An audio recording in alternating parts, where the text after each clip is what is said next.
નમસ્કાર મિત્રો, ફરી વખત શબ્દ સમૂહ માટે એક શબ્દ જોઈએ આપણે.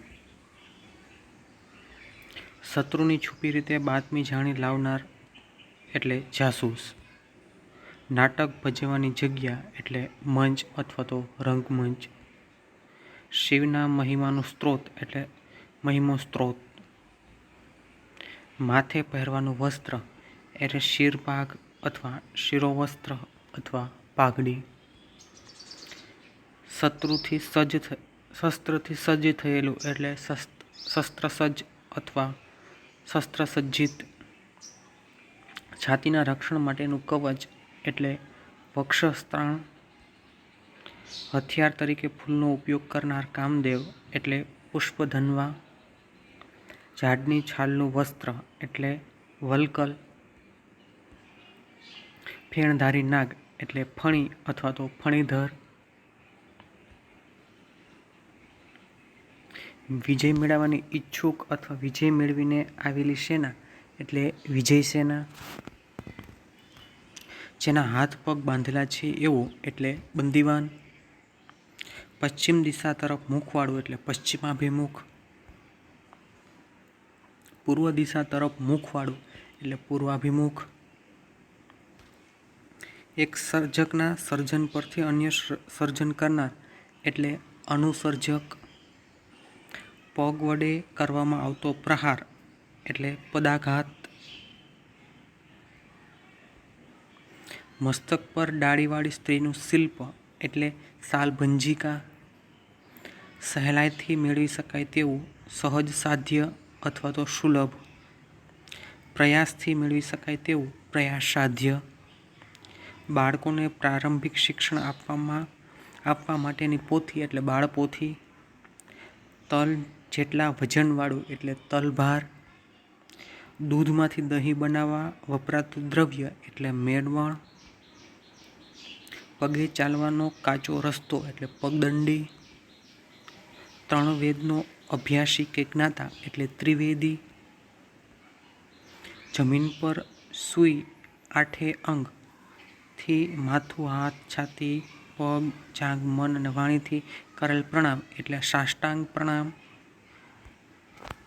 થોડાક સૂકા થોડાક ભીના એટલે આલા લીલા.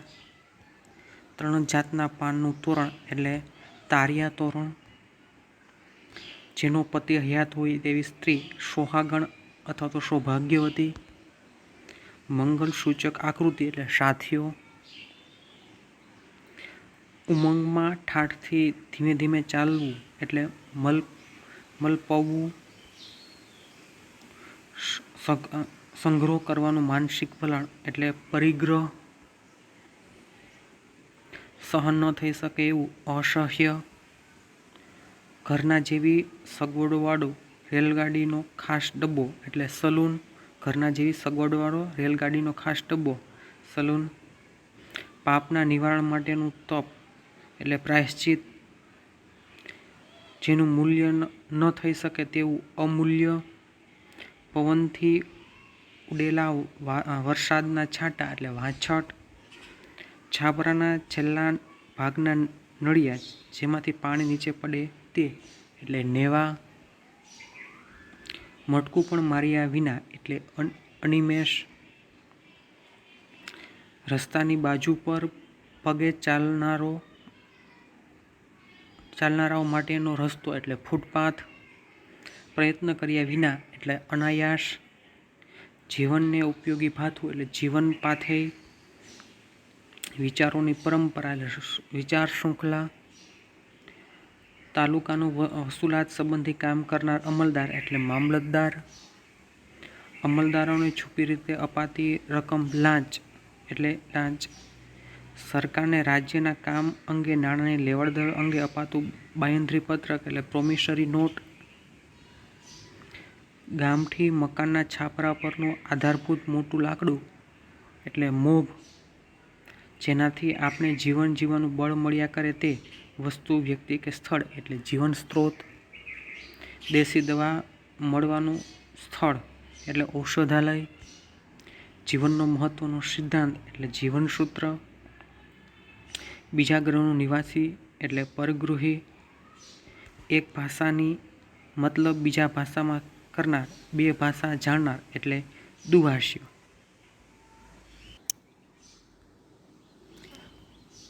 કોઈક માગણી અંગેની ધમકીભરી ચિઠ્ઠી એટલે ઝાંસા ચિઠ્ઠી. ચાંદીનો રણકારવાળો સિક્કો એટલે કલદાર. પ્રભાવશાળી વ્યક્તિત્વ ધરાવનાર એટલે જાજરમાન. વર્તમાનપત્રમાં ફાળવેલી જગ્યા એટલે કટાર અથવા તો કોલમ. હાથે લખેલી જૂના નવા ગ્રંથની નકલ અથવા હસ્તપ્રત. મૃત્યુ થયા બાદ મરનારને ત્યાં શોક પ્રદર્શિત કરવા લોકોનું એકઠું થવું એટલે બેસણું. શ્રદ્ધાપૂર્વક આપેલી અંજલિ એટલે શ્રદ્ધાંજલિ. ખુશાલીના પ્રસંગે અપાતી ભેટ એટલે લહાણી અથવા તો લહાણ. ચડે એટલે કે ખસે નહીં તેવું એટલે અચળ. અભ્યાસ અને ચાલચલગત અંગેનો અભિપ્રાય એટલે પ્રમાણપત્ર. ભૂમિતિના સિદ્ધાંતને તાર્કિક પ્રમાણોથી સાબિત કરવાની એક પદ્ધતિ એટલે પ્રમેય. વહાણ ચલાવનાર એટલે ખારવો અથવા ખલાસી અથવા તો નાવિક. વહાણને ચેતવવા સમુદ્રમાં ખડક પર બાંધેલી દિવાલોવાળી મિનારો એટલે દીવાદાંડી. છિદ્ર કે બાકામાંથી પડતું સૂર્યનું કિરણ એટલે હેરિયું. હોળી ખેલવા નીકળેલો ઘેરનો માણસ એટલે ઘેરૈયો અથવા ઘેરિયો. ઉકેલવામાં મુશ્કેલ પડે એવી ગૂંચવણ ભરેલી બાબત એટલે જટિલ. બૂટની અંદરના ભાગમાં રાખવામાં આવતું છૂટું પડ એટલે સગથળી. ચિનાઈ માટીના વાસણો બનાવવાનું કારખાનું એટલે પોટરી. બૂટમાં મૂકવાનું તેના જ માપ અને આકારનું લાકડાનું સાધન એટલે ઓઢું. સહેલાઈથી હાથ લાગે તેવું એટલે હાથ વગું. ચામડાની સાંકડી પટ્ટી કે દોરી એટલે વાધરી. શેરડીના સાંઠાનો નાનો ટુકડો એટલે કાતરી. લગભગ 6 ફૂટની ઊંચાઈ જેટલું એટલે માથોડું. વાંસ જેટલા ઊંડા પાણી એટલે વાંસઝાડ.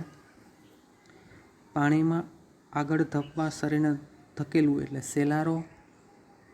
કણસલા કાપવાની જગ્યા એટલે ધૂનો. જેને વિરહ થયેલો હોય તેવું એટલે વિયોગી. ખૂબ બોલ કરે તે વ્યક્તિ એટલે વાચાળ. મંત્ર તંત્ર કે હાથ ચાલાકીનું કામ જાણનાર એટલે જાદુગર. કૂણા પાનની લાલ રેખાઓ એટલે ટસર અથવા ટસર. જ્યાં સ્ત્રીઓ પાણી ભરતી હોય તે જળાશય કે કૂવાનો ભાગ એટલે પનઘટ. ઘરની સ્થિતિ પ્રમાણે વ્યવહાર કરનારી સ્ત્રી એટલે ઘર રખવું. કાપડ રંગવાનું કામ એટલે રંગાટી કામ. કોઈની સ્મૃતિમાં રચવામાં આવતું મકાન કે કોઈ સ્થાન એટલે સ્મારક.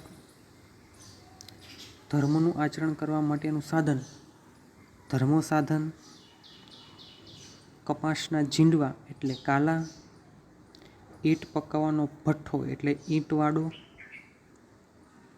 આત્મા કે પરમાત્મા સંબંધી એટલે આધ્યાત્મિક. પથ્થર ધાતુ વગેરેને સુંદર આકાર આપનાર કે કોતરણી કરનાર એટલે શિલ્પી. કદર રૂપે લોકોએ આપેલું નામ કે ઉપનામ એટલે બિરુદ. નદી કિનારા પાસેની બખોલ એટલે કોતર. પાણી જવા માટે બાંધેલો સાંકડો માર્ગ એટલે ગરનાળું. ઘરની બાજુની દિવાલ એટલે કરો. જીવનનું મુખ્ય કર્તવ્ય એટલે જીવન ધર્મ. માટીની ભીતોવાળું નાનું ઝૂંપડું એટલે ખોરડું. પશુ કે ગાડા વગેરેને બાંધવાનું દોરડું એટલે રાંઢવું. ગાડાના જવા આવવાની થયેલો માર્ગ એટલે ગાડાવાટ અથવા તો ગાડા માર્ગ. ગોળની નાની ચાકી એટલે ભેલિયું અથવા ભેલી અથવા ભીલી. લેણદેણ સંબંધી લખાણ એટલે દસ્તાવેજ. મરણ પાછળ રોવા કૂટવાનો રિવાજ એટલે કાણમોકાણ અથવા લોકાચાર.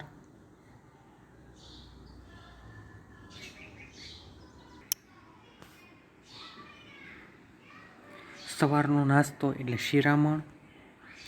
ઝટપટ ઉકલી ન શકે તેવો પ્રશ્ન એટલે કોયડો. કાળના જેવા મોંવાળું કાળમુખું. મુસ્લિમ ધર્મ મુજબ ખાટમાં સબ ગોઠવેલું હોય તે એટલે મૈયત. શાબાશી બદલ અપાતો પોશાક એટલે સરપાવ. જેના શુકન ખરાબ ગણાતા હોય તેવું એટલે અપશુકનિયાળ. ગામની બહાર ઢોરો ઊભા રહે છે તે જગ્યા એટલે ગોંદરું. ઢોરને પાણી પીવાનું કુંડું એટલે હવાડો. છુપાવાની જગ્યા એટલે ઓઢું. છુપાવાની જગ્યા એટલે ઓઠું. કુએ પાણી ભરનાર સ્ત્રી પનિહારી અથવા તો પણિયારી. જેની આવવાની તિથિ નક્કી ન હોય તે એટલે અતિથિ.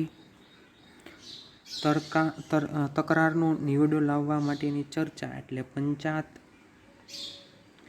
ગામની સ્ત્રીઓ જ્યાંથી પાણી ભરતી હોય તે કૂવો એટલે ગામ કૂવો.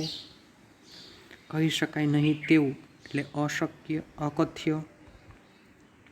કલ્પી કે સમજી ન શકાય તેવું અકલ્પ્ય. વણ તૂટેલા ચોખા એટલે અક્ષત. જેમાંથી વસ્તુ ખૂટે નહીં તેવું પાત્ર એટલે અક્ષય પાત્ર. લખતા વાંચતા આવડવું તે એટલે અક્ષર જ્ઞાન. એક એક અક્ષર એટલે અક્ષરરી. જમીનની અંદર ગયેલો દરિયાનો ફાટો એટલે અખાત. ખૂટે નહીં તેવું એટલે અખૂટ. જેનું એક પણ સંતાન ન મરી ગયું હોય તેવી સ્ત્રી એટલે અખોવન. ગણી શકાય નહીં તેટલું એટલે અગણિત. અગાઉથી ભવિષ્યનો વિચાર કરનારી બુદ્ધિ એટલે અગમ બુદ્ધિ. ન સમજી શકાય તેવું એટલે અગમ્ય. મીઠું પકવવાની ક્યારી કે જમીન એટલે અગર. મીઠું પકાવનારો એટલે અગર્યો. આગળથી જન્મેલો એટલે અગ્રજ. બધાની આગળ રહેનાર એટલે અગ્રેસર. ક્યારેય વૃદ્ધ ન થનાર એટલે અજર. વૃદ્ધાવસ્થા કે મૃત્યુ ન આવે તેવું એટલે અજરામર. જેનો કોઈ શત્રુ નથી તેવો અજાત શત્રુ. અદ્ભુત વસ્તુઓનું સંગ્રહ સ્થાન એટલે અજાયબ ઘર. ટચલી આંગળી પાસેની આંગળી એટલે અનામિકા. મટકું માર્યા વગર એટલે અનિમેષ. શબ્દો દ્વારા જે વ્યક્ત થઈ ન શકે એટલે અનિર્વચનીય. ટાળી ન શકાય તેવું એટલે અનિવાર્ય. અનુકરણ કરવા યોગ્ય એટલે અનુકરણીય. પાછળ આવનારું એટલે અનુગામી. કોઈની સાથે સરખાવી ન શકાય નહીં તેવું એટલે અનુપમ. જેની ઉપેક્ષા ન કરવી ઘટે કે ન કરાય તેવું અનુપેક્ષ્ય. તર્ક દ્વારા કોઈ વસ્તુનો નિર્ણય કરવો તે એટલે અનુમાન. જેનું ચિત્ત અન્ય વિચારોમાં રોકાયેલું હોય એટલે અન્યમનસ્ક. નહીં પદ્ય નહીં ગદ્ય એટલે અપદ્યાગદ્ય. બપોર પછીનો સમય એટલે અપરાહ્ન. જેની આરપાર જોઈ ન શકાય તેવું એટલે અપારદર્શક. જેની આશા રાખવામાં ન આવે એટલે અપ્રત્યાશિત. સંકેત પ્રમાણે પ્રેમીને મળવા જતી સ્ત્રી એટલે અભિસારિકા. પહેલાં કદી ન બન્યું હોય તેવું એટલે અભૂતપૂર્વ. જીતી ન શકાય તેવું એટલે અજય. આભાર મિત્રો. વધુ શબ્દ સમૂહ આપણે આગળના વિડીયોની અંદર જોશું.